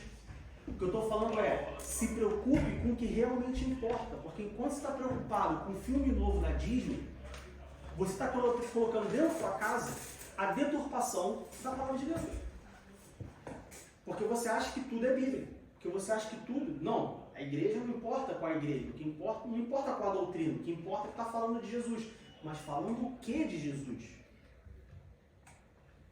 Porque Satanás, lá no Jardim do Éden, quando ele chegou para Adão e Eva, ele não falou dele. Ele falou de Deus. Ele não usou a palavra dele. Ele usou a palavra de Deus. Satanás enganou Eva com a palavra do próprio Deus.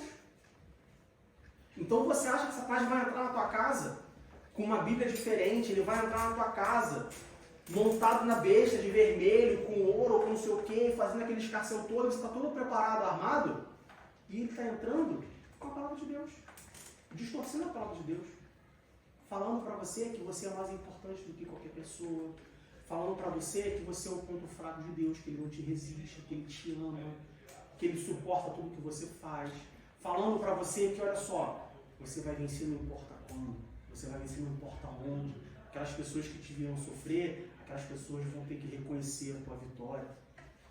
Você está preocupado, de novo, com a Disney, você está preocupado com o cinema, você está preocupado com o futebol, e Satanás está entrando na tua vida, destruindo a tua vida. Pela igreja. Pela pregação. 15 milhões de pessoas assistem esse indivíduo que fala que Deus tem um ponto fraco. Como? Onde que você ou que alguém consegue conceber um Deus todo-poderoso, Criador dos céus e da terra, um Deus que existe tudo por Ele e para Ele, com um ponto fraco, meu irmão? Da onde você consegue imaginar e conceber isso? Pessoas não só imaginam, as pessoas creem. A igreja dele está cheia. E assim como ele, tem vários outros.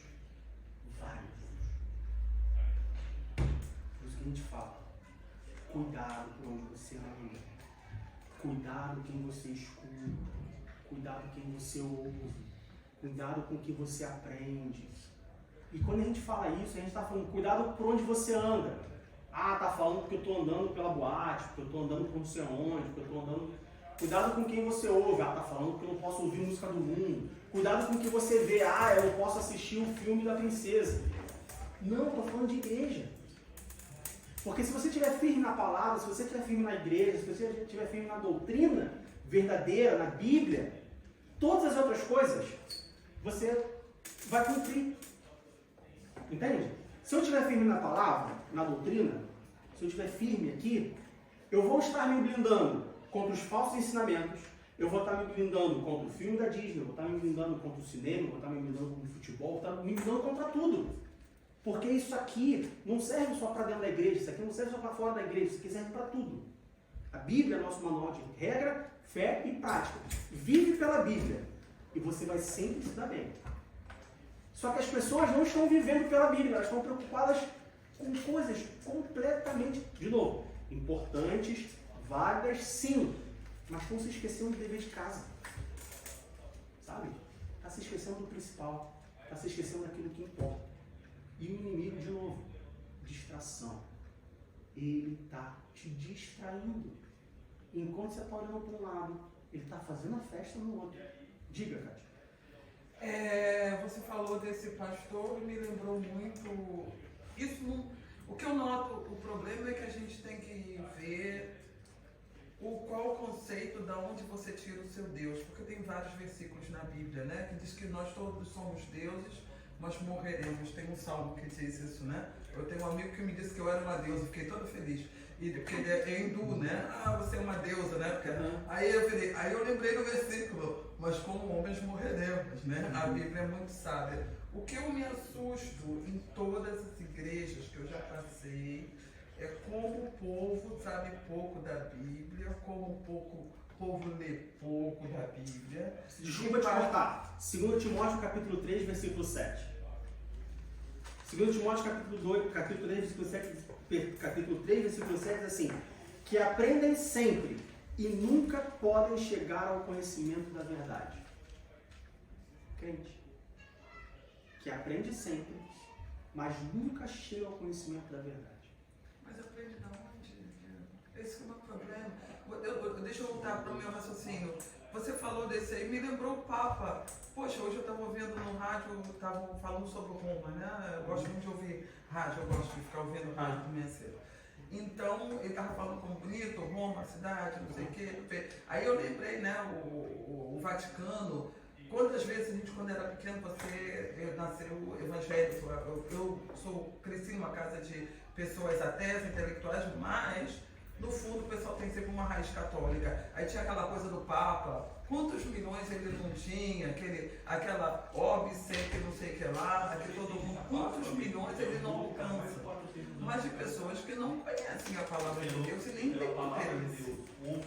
Eu acho que passa por aí, vai ter sempre interesse. Mas se você não conhece a palavra, isso tudo é bom.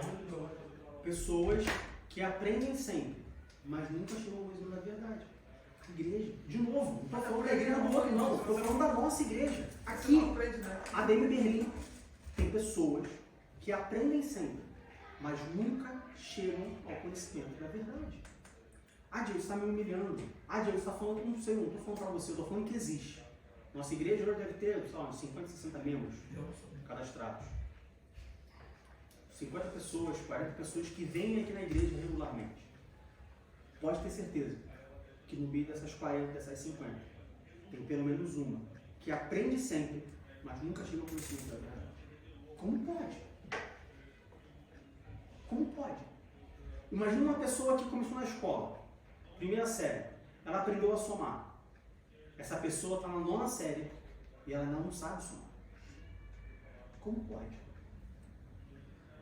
E você preocupado, e nós preocupados com o filme da Disney. Se preocupe em aprender. Se preocupe em conhecer a verdade. Ah, meu irmão, mas a Bíblia é difícil. Meu irmão, se fosse fácil, então vai plantar bananeira. Se fosse fácil, não tinha valor. Alguma coisa tem valor se for fácil? Você dá valor a alguma coisa que é fácil? Tudo que é fácil não tem valor. Se fosse fácil, não tinha valor. Ah, meu irmão, mas eu tenho que me dedicar. Se sem dedicação, não tinha valor. Ah, meu irmão, mas minha vida é corrida. A vida de todo mundo é corrida, meu irmão. Mas você não pode ficar nessa de aprender sempre e nunca chegar. Tá aqui, ó. De novo, como eu falei no início. Don't shoot the messenger. Não atira no mensageiro. Se você não concorda, olha para a palavra. 2 Timóteo, capítulo 3, versículo 7. Pessoas que aprendem sempre e nunca podem chegar ao conhecimento da verdade. 30 anos de crente, 30 anos de escola dominical, 30 anos de curso de doutrina. Aprendeu a vida inteira, mas nunca consegue chegar ao conhecimento da verdade. Mas isso é legítimo, você vê Judas, né? Ficou um tempo com Jesus, deitou ali e, no entanto, ele não... Quer dizer, esse 1% de perda já faz parte da regra, então, né? Não vamos salvar a o espírito da Babilônia no sistema religioso. Pessoas que não aprendem. Doutrina corrompida. Humanismo dentro da igreja. O que você mais encontra hoje são pregações humanistas. Pregações egocêntricas. Pregações onde sequer são abertas o livro da palavra de Deus. Aí você fala que não consome isso. Você fala que não assiste esse tipo de coisa. Então você dá um like no Instagram. Então você compartilha no WhatsApp. Está consumindo. Do mesmo jeito. No sistema político e cultural. Quando a gente falou do espírito da Babilônia, a gente falou sistema religioso, político, cultural, econômico. O que nós mais temos hoje são pautas, como a gente falou no início, pautas progressistas. Apologia ao aborto, ideologia de gênero, legalização das drogas, legalização da prostituição.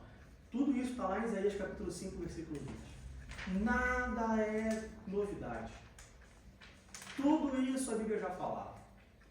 Crente que é pego de surpresa, não é crente. Ah, meu irmão, mas tem que legalizar o aborto, como eu falei no início. Tem que legalizar o aborto, porque abortar vai. Então é melhor que aborte numa clínica, no hospital direito, não morra do que morrer a criança e a mãe. Não. Melhor ela não engravidar e ter que fazer um aborto.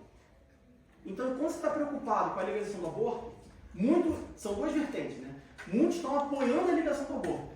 O cristão apoiar a legalização do aborto, isso aí está contra a Bíblia. Outras pessoas estão preocupadas com a legalização do aborto. Ela sai de casa a fazer a manifestação em frente ao STF, porque vai ter a votação e brigar lá e tal. Tá, e o que você está fazendo para impedir que as meninas engravidem para ter que fazer o aborto? Porque a missão da igreja não é ir para frente do Superior Tribunal Federal e fazer uma manifestação de 10 horas durante a votação do aborto. A missão da igreja é espalhar o evangelho para que as pessoas se convertam aos seus maus caminhos e não precisem fazer o aborto. A legalização das drogas, pode entrar. Legalização das drogas é uma questão de saúde pública. Nós precisamos legalizar as drogas porque as pessoas estão se drogando, não importa o que aconteça.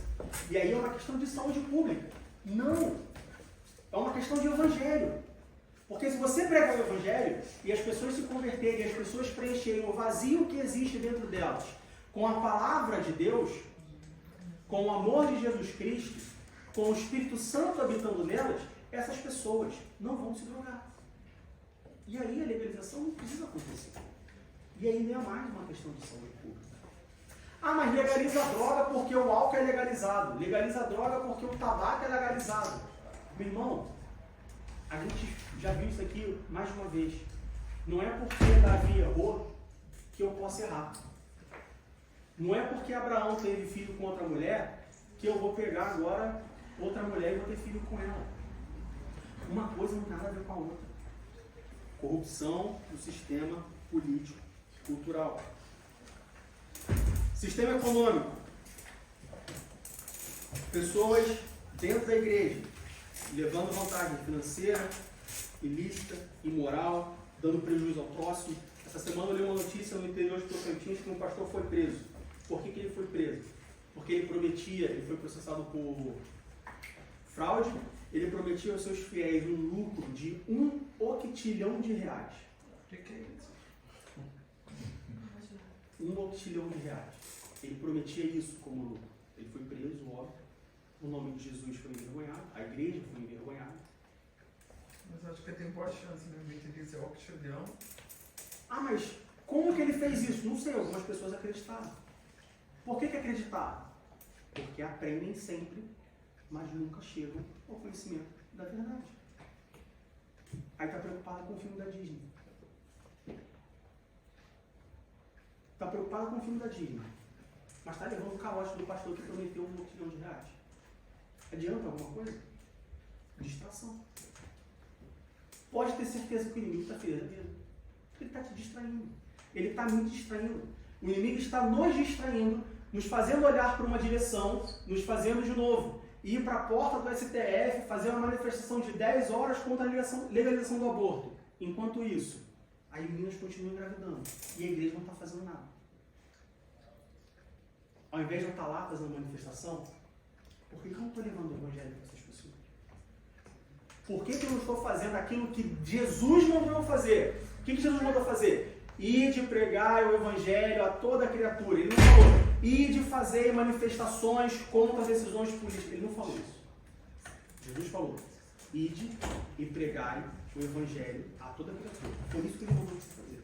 Ele não mandou você fazer campanha no Instagram, ele não mandou você fazer vídeo no TikTok, ele não mandou você ir para a rua, ele não mandou você pintar o rosto, ele não mandou você voltar no presidente Bolsonaro porque ele defende a tradicional família cristã. Ele mandou você ide e pregai o evangelho a toda criatura. E aí eu vou falar uma coisa que eu falei para meu filho essa semana. Sabe como se chama quando você sabe o que tem que fazer e não faz? Desobediência. Sabe quem não vai entrar no reino dos céus? O desobediente. Nós aprendemos no culto de doutrina. Pecado não é só aquilo que eu faço que não agrada a Deus. Pecado também é aquilo que eu sei que eu tenho que fazer, mas não faço. Isso também é pecado. Distração mesmo.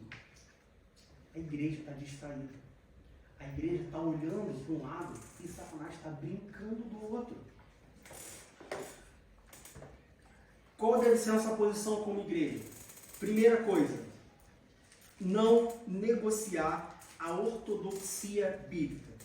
Diego, você fala as palavras difíceis que dá vontade de sair da igreja quando você fala isso. Vou explicar. O que significa ortodoxia? Interpretação, doutrina ou sistema teológico implantado como único e verdadeiro pela igreja. Dogmatismo religioso. O mundo, Satanás, ele te distrai, te ensinando ou fazendo você acreditar que dogmatismo religioso é ruim, que tradição religiosa é ultrapassada, que doutrinas fixas, doutrinas firmes, é uma coisa que não, sempre tem espaço para maleabilidade. Mas não, menino. A palavra de Deus ela não muda. O que serviu para Adão, serviu para Abraão. O que serviu para Abraão, serviu para Jacó. O que serviu para Jacó, serviu para Davi. O que serviu para Davi, serviu para os 12 discípulos, os 12 apóstolos. O que serviu para os 12, serviu para Paulo. O que serviu para Paulo, serviu para Lutero. Você acha que o que serviu para todas essas pessoas não serve para o Diego, 37 anos, casado, pai dos filhos? Pessoa especial. Você acha que o que serviu para todas as pessoas que já passaram por esse mundo, para todos os cristãos fiéis e verdadeiros, que já morreram, que hoje estão aguardando as bodas do Cordeiro, serviu para eles, mas não serve para você? Humanismo. Egocentrismo. O inimigo está te distraindo. Não se corrompa com a verdade. Paulo ele fala assim, retendes as tradições que vos foram ensinadas. Tradição primitiva. Tradição primitiva. Ah, mas isso é retrógrado. Não, porque isso é passado. Não, porque o mundo é diferente. Sim, o mundo é diferente. Mas o Deus é o mesmo. O mundo é diferente, mas isso não faz com que a Bíblia seja diferente. Você está sendo enganado. Você está sendo distraído. O inimigo, Satanás, ele está te distraindo. Enquanto você discute sobre a ressignificação da Bíblia, ele está invadindo a tua casa. Ele está destruindo a igreja. Ele está mexendo com o teu filho. ele está te fazendo perder a salvação. E você preocupado se a Bíblia é atual ou não. E você preocupado se a Bíblia fala de feminismo ou não, se a Bíblia fala de machismo ou não. E você preocupado que, olha só, acho que o mundo é 2023, já é diferente, meu irmão. As coisas mudaram, o mundo é outro. Não, não é. A palavra de Deus é a mesma. O mundo pode ser outro, ele vai ser outro, e amanhã ele vai ser diferente, daqui a 10 anos ele vai ser diferente. E quem vive muito tempo, se você pegar uma pessoa que já tem 85 anos de vida, ela vai falar, meu irmão, eu já passei por pelo menos uns 2 ou 3 mundos, dependendo se essa pessoa for mais experienciada ou não, no sentido de conhecer outras culturas, outros países, viajar e tudo mais, ela fala, meu irmão, eu já conheci uns 400 mundos diferentes, 80 anos de vida. E ele vai continuar mudando. Porque ele tem que mudar, porque ele sabe que se não mudar, as pessoas entendem a regra do jogo e passam a combater. Então precisa mudar. Mas a palavra de Deus não muda. Não negocia a palavra de Deus. Não negocia os dogmas que te foram ensinados, as tradições. Foi Bíblia que foi ensinada? Não, aprendi na Bíblia. Aprendeu na Bíblia? Então não negocia. Aprendeu na Bíblia? Então não larga. Aprendeu na Bíblia? Então não muda. Se apegue à Bíblia. Pode entrar, mano. Se apegue à Bíblia.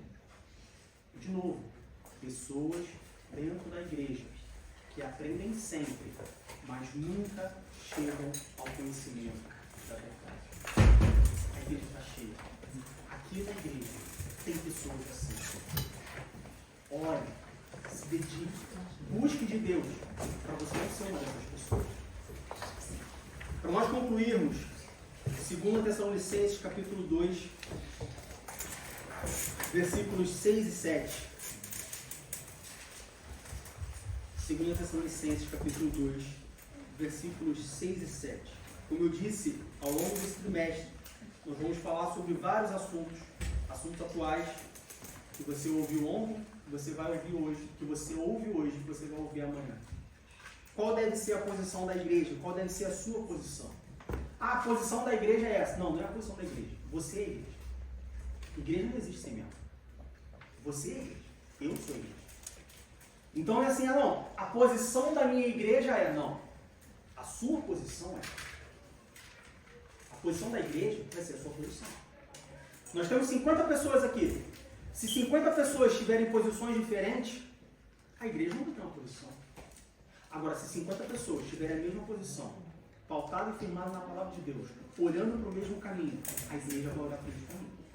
A igreja vai ter uma posição pautada, firmada na palavra de Deus. Então, não é a igreja que tem uma posição. Transferência de culpa. Aconteceu certo, foi eu que fiz. Aconteceu errado, foi a igreja que fez. Não. A posição da igreja qual é? Primeiro, 2 Tessalonicenses capítulo 2, versículos 6 e 7. E agora vós sabeis o que o detém, para que a seu próprio tempo seja manifestado. Porque já o mistério da injustiça opera, somente a um que agora resiste até que do meio seja tirado. Primeira posição da igreja, resistência. Resistência não é fácil. O nome já diz. Resistência não é ficar 2 minutos em pé. Resistência não é ficar meia hora em pé e achar que é... Não, resistência é resistência. A igreja resiste há 2000 anos. Você tem que resistir pelo menos no seu tempo de vida. Resistência. Resistência não é tranquilo. Vamos voltar lá para o tempo medieval, nas guerras, nos tempos antigos. O pessoal que ia de frente com os escudos resistindo. Era tranquilo ficar resistindo com o escudo de frente? Não. Ah, mas eu não sirvo para resistência. Sinto te informar, então você não serve para o Evangelho. Desculpa, não sou eu que falo, é a palavra de Deus que fala. Se você quer ser crente, se você quer ser cristão, você tem que resistir. Ah, eu não sirvo para ser resistência. Desculpa, meu irmão. No exército de Deus, não tem vaga para quem quer ficar atrás, comandando, olhando, vai para lá, vem para cá. Não tem. A igreja tem que resistir. Segunda, Mateus capítulo 28, versículo 20. Mateus capítulo 28, versículo 20. Ensinando-as a guardar todas as coisas que eu vos tenho mandado. E eis que eu sou convosco todos os dias, até a consumação dos séculos. Segunda posição da igreja, a segunda posição que você tem que tomar é se comprometer com a palavra de Deus. Se comprometer com a doutrina. E aí, de novo, não atire no mensageiro. Culpe a mensagem. Ah, mas se eu me comprometer com a Bíblia, eu vou perder meu emprego. Não posso fazer nada por você. A única coisa que eu posso fazer por você é falar, olha só, se você perder o seu emprego, a igreja está aqui para te ajudar. Ah, mas se eu perder, se eu manter a posição, me comprometer, eu vou perder meu marido, eu vou perder minha esposa. Não posso fazer nada por você. A única coisa que eu posso te falar, eu posso fazer é falar para você que a igreja está aqui para te ajudar. Com a gentileza. Jesus falando, eis que estou convosco todos os dias. A única coisa que eu posso dizer. Ah, mas eu vou perder minhas amizades. Não posso fazer nada. Eu não te obriguei a entrar para esse exército. Você sempre foi porque você quis. E deveria saber quais são as regras do jogo. Terceira posição da igreja. Terceira posição que eu, como cristão, tenho que tomar. Gálatas capítulo 4, versículo 19. Gálatas capítulo 4, versículo 19.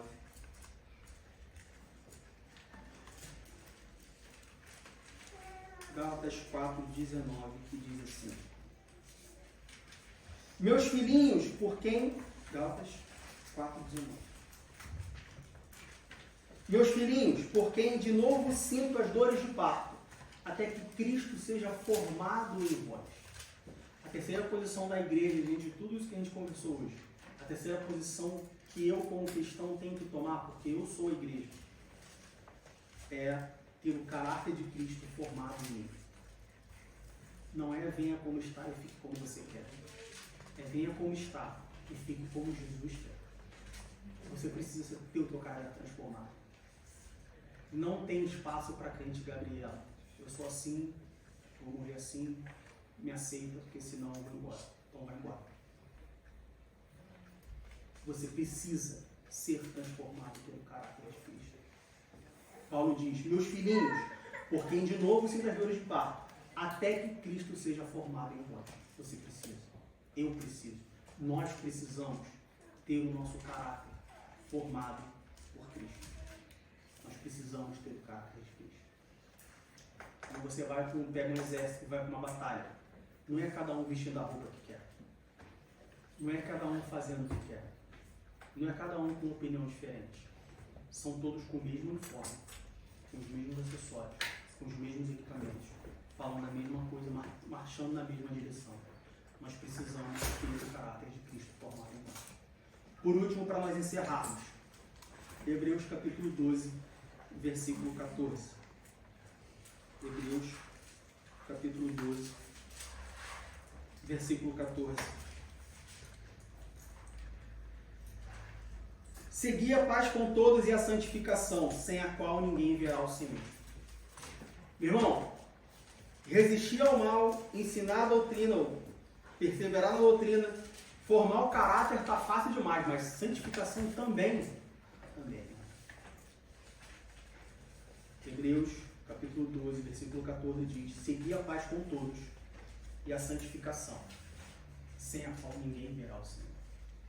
Você precisa santificar. Você não pode brincar de ser crente. Você não pode brincar de ser cristão. Ser cristão para você não pode ser só usar um símbolo, carregar uma Bíblia. Ser reconhecido como uma pessoa boa, uma pessoa tranquila. Ser cristão para você não pode ser, não, eu sou cristão, as pessoas gostam de mim, as mães gostam que os filhos delas, eu já ouvi pessoas falando isso. Não, as pessoas gostam de ter o meu filho como amigo porque meu filho não bebe, não fuma, porque ele é cristão. Não, ser cristão não é isso. Ser cristão faz diferença. As pessoas gostam de ter meu filho como amigo porque as pessoas veem que meu filho é diferente. Porque meu filho fala do amor de Jesus. Porque meu filho foi na casa de fulano de tal e falou que tinha um Deus que podia curar, porque ele aprendeu na escola dominical que Naamã estava com lepra e que a menininha falou que tinha um profeta lá e ele falava no profeta e o profeta orou e ele foi curado. Isso é ser cristão. Não beber e não fumar. Dar bom exemplo. O mundo está cheio de pessoas que dão bom exemplo. Você pegar qualquer pessoa budista ou kardecista, dá bom exemplo. Dá um exemplo melhor do que um cristão. Do que muitos cristãos. A quarta e existe muito mais, mas para nós encerrarmos. Minha posição como cristão diante do espírito da Babilônia, diante de tudo isso que nós falamos, que nós vamos continuar falando nos próximos 12 domingos, seguir a paz com todos e a santificação. Sem santificação, ninguém vai ver a Deus. Não tem. É condição. Sem santificação, ninguém verá a Deus. Você quer ver Deus? Você santifica. Você não quer desperdiçar o teu tempo? Então se santifica. Crente só desperdiça o tempo se ele não se santificar. Aí é tempo desperdiçado. Vai viver aí 60, 70, 80 anos e desperdiçou a vida. Não aproveitou nenhum nem outro. Se você se santificar, não é tempo desperdiçado. Porque você vai ter a tua recompensa para a vida eterna. Que Deus abençoe em nome de Jesus.